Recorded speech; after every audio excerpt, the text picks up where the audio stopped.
From Audacious on Connecticut Public Radio, I'm Kyone Wolf, and this is an extended conversation I had with Mehdi Hasan. He's the host of The Mehdi Hasan Show on MSNBC's Peacock, and his latest book is called Win Every Argument: The Art of Debating, Persuading, and Public Speaking. Whether you're in politics, finance, entertainment, or any field whatsoever, if you come onto his show, you'd better be prepared.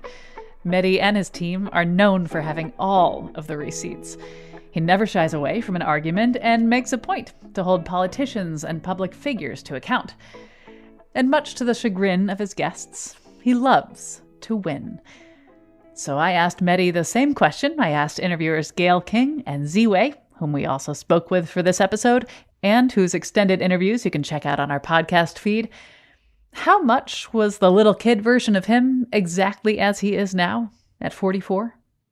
7-year-old Mehdi was indeed exactly like, sadly, 44-year-old Mehdi, with the difference that probably 7-year-old Mehdi enjoyed to argue, debate, and question, but probably didn't do as much preparation and hard work as 44-year-old Mehdi. But I was the kid who you see in the movies and the TV shows who says, but why? But why? But why? Won't take the first answer from the parents for granted, always has a follow-up. Even as a child, I was obsessed with follow-up questions. See, when I think about the work I do, my focus is to get people to talk about their feelings, about what they've been through. And most people are into that, otherwise they wouldn't agree to the show. But you have an intimidating, to some, offer when you ask a guest to join. How do you navigate that? Like when someone's like, I'm not quite sure if I'm up for this task, do you and your teams try to convince them to come, or is it something else? It's a great question. Well, in terms of kind of the intimidatingness, when I moved to the Washington, D.C. area from the UK about 8 years ago, I ended up befriending a bunch of people who knew of me from my days in the UK, my days working for Al Jazeera English internationally. And a lot of the responses, thankfully, were, oh, wow, you're not as intimidating in person as we thought you were. So I think the TV face probably doesn't help me. I write in my book about how the fact that I have RAMF, which I call resting angry Muslim face, which doesn't really help me as a male Muslim in the media interviewing people because I look angrier than I am sometimes. So it is a challenge to get certain people on the show. With the people who don't want to come on, the case I always make and my producers always make is, look, we are tough, but we are fair. You will get tougher questions on my show than you'll get elsewhere, but you also get more time. You'll get, we do extended, longer interviews than most folks do, which guests like often. And, it's a challenge for the guest. A lot of the appeal for a lot of people is they like it, especially people on the political right. Enjoy a bit of an argument. And, the most recent bout I had on my own MSNBC streaming show on Peacock was with Vivek Ramaswamy, the Republican presidential candidate. And in that case, people are surprised when I tell them he volunteered to come on the show. We didn't invite him. He challenged me on Twitter. He said, why don't you have me on? And I said, okay. And we had him on. And it didn't go so well for him, but it was his choice to come on the show. In 2010, you made $750,000. You had the money to pay for law school. You didn't need a Soros affirmative action scholarship that you now criticize. I mean, none of this is worthy, but if you think it is, let's get to the detail. That was actually the first big piece of money. You say you're anti-affirmative action. You took a scholarship for immigrants. I'm anti-affirmative action. So why'd you take a scholarship for the children of immigrants? Which falsehood would you like me to address? The financial one or the one about my views on affirmative action? Because I can go in whichever order you'd like. Did you not make $750,000? On the financial piece of it. Not at the time that I had applied for the scholarship that fall. Yes, you did. That December. Yes, you did, Vivek. This is awkward for you because you did. I've got the tax returns in front of my face. No, it's not awkward for you. Yes, on December 31st, when the application for the scholarship... When people agree to come on the show and they show up, I know you have a finely attuned sense of emotion, vibration, presence. If somebody shows up to be on your show and they come across as fearful, nervous, does that affect how you treat them? I guess it depends who it is. Context matters, right? So if it's a GOP presidential candidate and they're nervous because of something I've asked them, that means I'm doing my job. That's a good thing, right? If Vivek Ramaswamy looks deer in the headlights because I've got his tax returns in my hands that he didn't expect me to have, then that's great. I'm doing my job, and it's all fair in love and war and interviews. If it's not someone who's traditionally a public figure, I've interviewed quote unquote real people. I've interviewed victims of trauma and people whose partners or family members have died. That's a very different situation. Obviously, there you're trying to help the interviewee just have the best possible conversation without exploiting them or without disrespecting them. So it depends where and when you are in that situation. It does amuse me when people turn out to be nervous, not because they know who I am, but because they don't know who I am.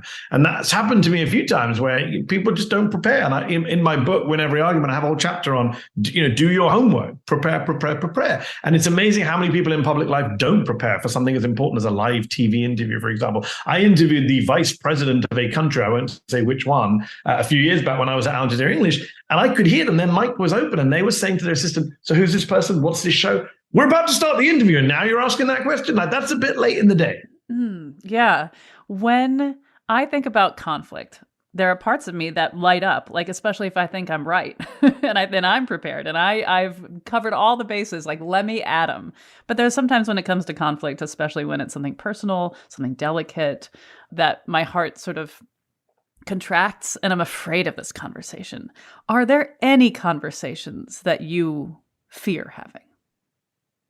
So the one I wrote about in my book, the time when my wife looked at me and said, I've never seen you this nervous before a public event, before giving a speech or a talk or engaging with people in a Q&A, was I was asked many years ago back in the UK when my older child was 5 or 6 to give a talk and do a Q&A at her Sunday school. And for me, that was intimidating and terrifying because it's children. And I talk about comfort zones a lot in my writing. I was outside of my comfort zone. When I'm in my comfort zone, you put me up against a politician, you put me in a heated debate, you put me in an interview with someone where I've prepped and I've got my, killer questions. I'm great. I'm fine. You put me in a room full of children who are going to ask things I have no idea what they're going to ask or how, who can't be easily dismissed. I was terrified. I did a huge amount of prep for that. And I remember my wife was like, what is wrong with you? It's just Sunday school. You've spoken in front of millions of people on live television. Yeah, but this is different. So it's when I'm outside of my comfort zones that I'm most uncomfortable. I remember when I did, when I went on the Late Night with Seth Meyers a few years back, it was my first exposure to late night comedy in American television. What am I doing here? This is not me. I can't do this. Be waiting in the ad break to be ushered out. You have to do that kind of walk across the stage and take your seat in front of a live studio. And those are moments where, I'm as terrified and nervous as the people I talk about in my book who don't like speaking in front of a crowd of 5 people. It's all about what you're comfortable with. And I'm comfortable in a certain place. I'm comfortable in places that most people are not comfortable, but I get uncomfortable in other places where other people might be more comfortable, if that makes sense. Do you think, and you said that you've basically been this way since you were a kid, for those who are hearing about your story, who've read your books, who've seen your work, who are just listening to this interview and they're thinking, God, I wish I could do that. I just don't think I'm wired that way. I just don't think I'm wired to have difficult conversations. I never have been, I never will be. Yeah. Do you think this is something that can be learned, to be more not only prepared, but willing to say hard things? So 100% it can be learned. And I think people have been put off from, whether it's public speaking, whether it's debating, whether it's just arguing with friends or family, whether it's, persuading people in other ways, maybe, going door to door canvassing. People are intimidated by that, and the joke often does the rounds. And Jerry Seinfeld tells the joke about how the polls that show that for Americans, the number one fear is speaking in front of a crowd. Number 2 is dying. And Seinfeld makes the point that if you're at a funeral, you'll be more likely, you prefer to be in the casket than giving the eulogy. That's how intimidated Americans are by speaking in public, or people in general. And that stuff can be learned. That stuff can be overcome. And the reason I wrote my book, Win Every Argument, earlier this year, was because I'm firmly convinced that we're not all just born this way. Of course, some people are born with certain skills and certain, tendencies, but the bulk of what we do, those of us in public life, whether you're a politician running for election, whether you're an interviewer on TV, whether you're someone debating on a panel, that stuff has to be thought out. That stuff has to be understood. That stuff has to be prepared. Those people who think you just stand up and wing it, that's just not true. I wish that were true. It's not true. And, in the book, I give many examples of people going back to Demosthenes in ancient Greece, who's regarded as the original badass of public speaking. He had a stutter. He was, he gave awful speeches. He was scared of standing up in front of his peers. He goes and locks himself in an underground cave for 6 months and stands in front of a mirror, practicing how to speak, and runs up a hill with stones in his mouth to overcome his stutter. And he goes on to become one of the great orators in human history. Winston Churchill, who today we make movies about and say, fight them on the beaches, stood up to the Nazis, inspired the United Kingdom during World War II. This is a guy who was an awful public speaker when he started out, had horrible moments in Parliament where he got heckled and booed because he couldn't finish his speech. So even the people we regard as the greats in history of oratory are people who put the work in order to become those people. And I look at my own career. If you look at interviews or discussions I did 10, 15 years ago versus now, I would like to argue that I've improved because of experience, because of practice, because I've learned from others. So your latest book is called Win Every Argument. I've got to hear about an argument that you absolutely lost. Well, daily I lose arguments with my spouse, and I make that clear in the book, that the book is not for marriage. That's a whole different ballgame. But in terms of public debate and argument, I love debating, and I've done a lot of debates with an organization called Intelligence Squared, which does debates in New York and in London. And I mentioned a few of them in the book. One that I didn't talk about in the book, but I will talk about now, was one of the first debates I did with them years ago was during the Euro crisis. When the Eurozone was melting down and Greece was in default and Germany was furious. And we did a debate about whether Angela Merkel is destroying Europe and destroying Greece. And I was making the case against Merkel and the Germans and in defense of Greece. And what was interesting, my arguments were fine. But what I didn't do, and the opening chapter of my book talks about winning over an audience, is I didn't read the room. That was Intelligence Squared is pretty pricey tickets. And that crowd was a very well-heeled international crowd in London, to the point where even the Greeks in the audience were not on my side. They were the rich Greeks who think, lazy Greeks have ruined it for everyone. There's a banker crowd who weren't going to enjoy my populist, rabble-rousing, anti-banker, anti-neoliberal arguments. And afterwards, it was fairly obvious that that was not the way to win over that crowd. Whether I could have won over the crowd in any scenario is another conversation. But clearly what I had done turned up as a lefty rabble-rouser, populist, anti-banker, anti the establishment. It just didn't work with that crowd. And we lost very badly that debate. And I remember coming away thinking, what do you do in that situation? And I do talk a little bit more about the book about the importance of reading a room, the importance of adapting your interview style, your arguing style to who's in front of you. That doesn't mean you're two-faced. It doesn't mean you're behaving differently with different crowds. It just means that you are approaching people where they are.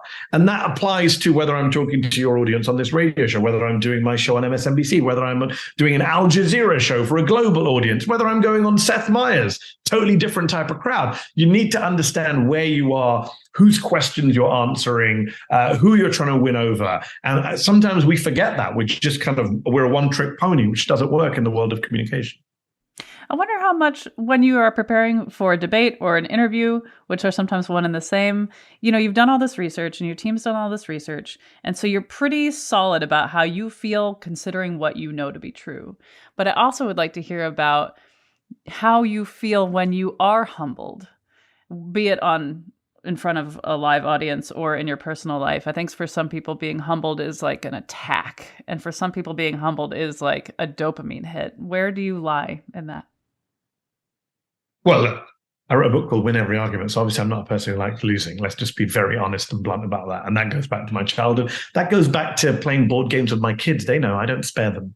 But look, the reality is that there are lessons in life, and, experience is everything.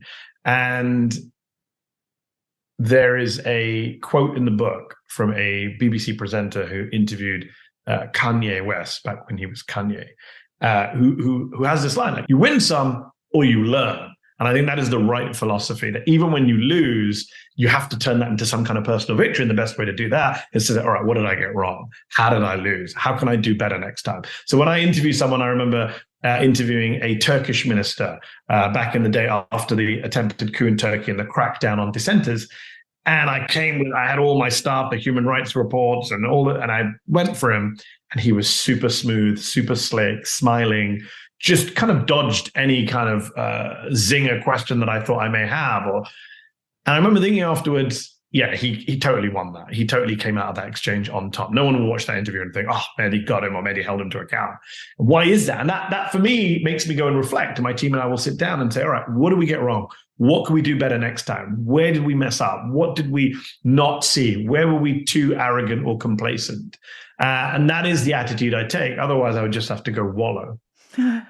Which isn't the worst thing. When I'm in an interview, like right now, I feel connected with you. I feel like I'm in this flow state. There's some interviews where my mind is wandering, and that's not good for the work. Yeah. I'd like to hear about what that flow state does for you. Like, how much are you drawn to this kind of work because you love that utter presence? And like, do you feel in some ways addicted to being in these moments of live, furious, exhilarating debate and interview? Addicted is an interesting word. Am I addicted to it? Maybe, probably, possibly. I do love it. And my wife always makes fun of me and says, well, your work's not work because you enjoy it. That's not fair. I still work hard just because I enjoy it and love it. You can love your job. But I actually think it goes beyond the job, because obviously I love doing what I do. And I have the privilege of having this MSNBC platform on the streaming network, on the cable channel on Sunday nights. I get this opportunity to sit down with Republican presidential candidates or White House officials or members of Congress. And that's a huge privilege that most Americans don't have, to have those conversations, to hold those people to account, to ask tough questions. So I take that very seriously. But it can be a lot of fun. It can be enjoyable. This week I interviewed Dr. Anthony Fauci on set, having interviewed him a few times during the pandemic on Zoom. It was great to actually sit down with him, have that chemistry, have a kind of both depressing conversation about how bad things are, but also a fun conversation about just bonding, as you say, and having that flow. So I take that all very seriously. I do enjoy it.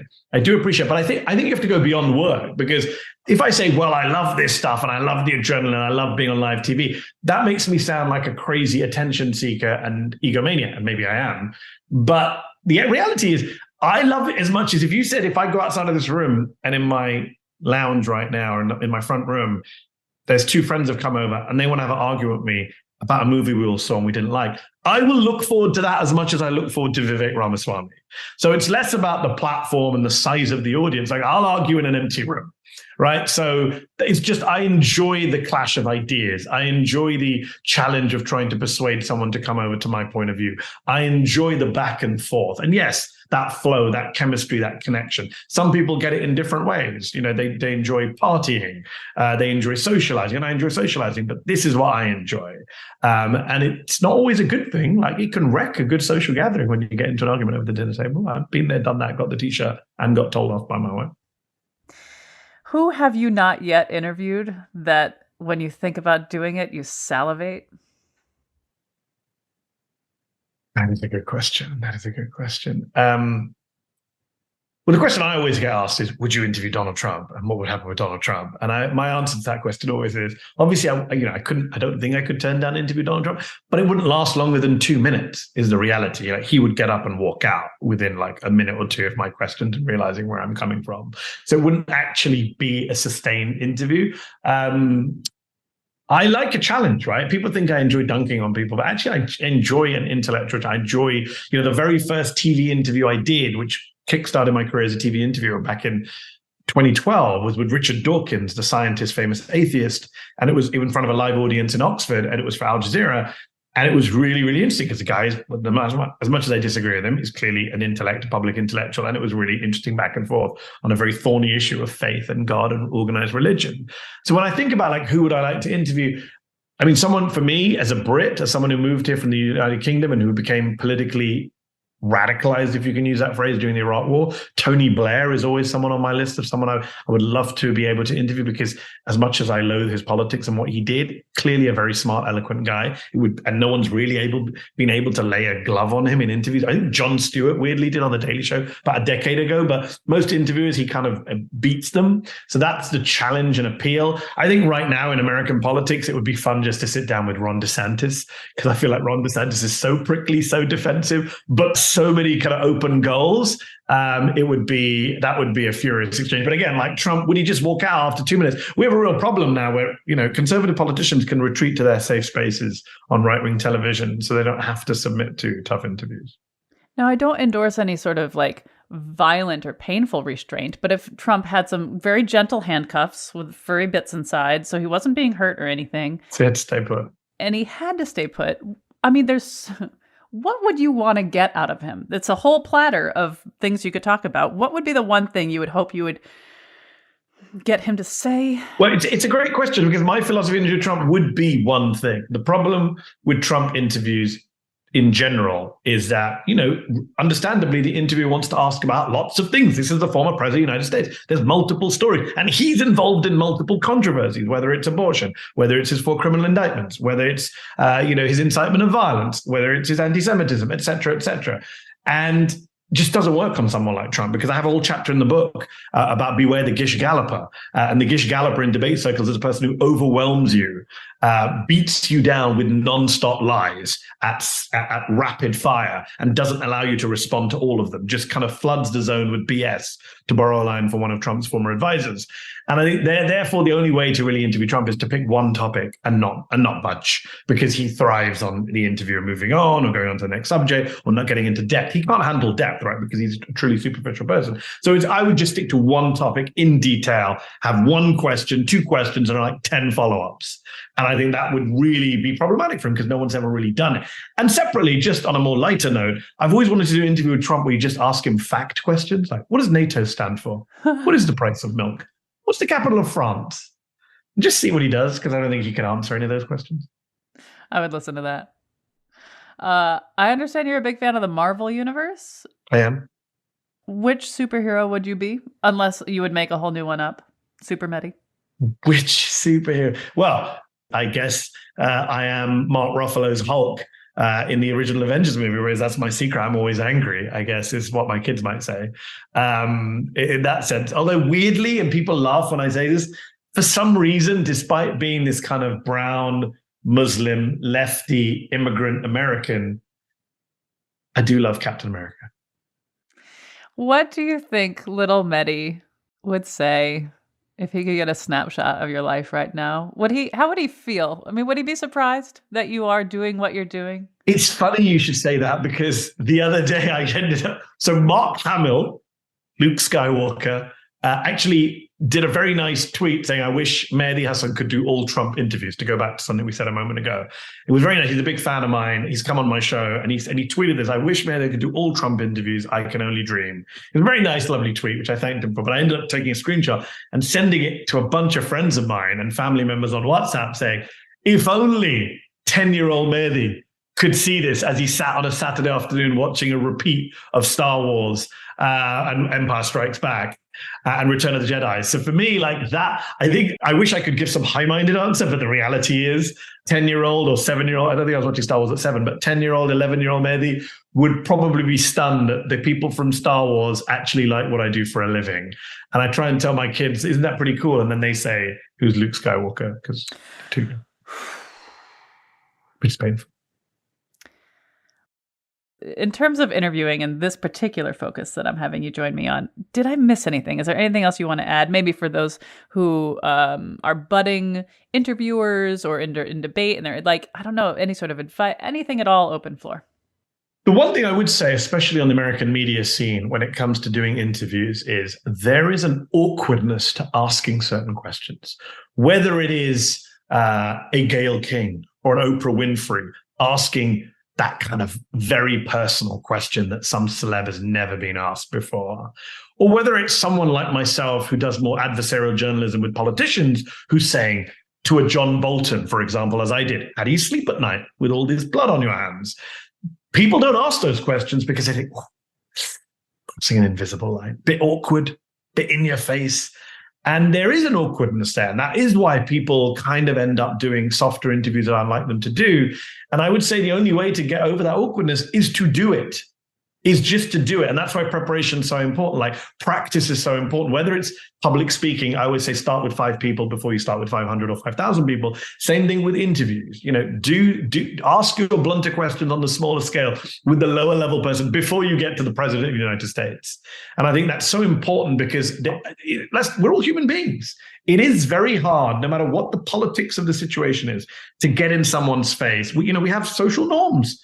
You don't want to upset someone. You don't want to be rude to someone, especially if someone's a guest on your show. It's like having a guest in your house.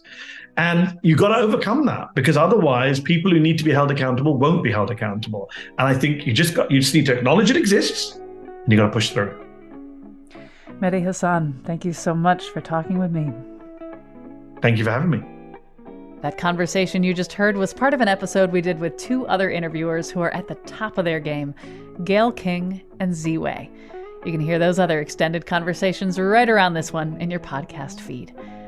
Audacious is always lovingly produced by Khalil Rahman, Jessica Severin DeMartinez, Meg Fitzgerald, Meg Dalton, and Katie Tolarski at Connecticut Public Radio in Hartford, with help from our courageous interns, Letitia Peters and Joey Morgan. You can stay in touch with me on Facebook, Instagram, and TikTok at Kyone Wolf, and you can always send an email to audacious@ctpublic.org. Thanks for listening.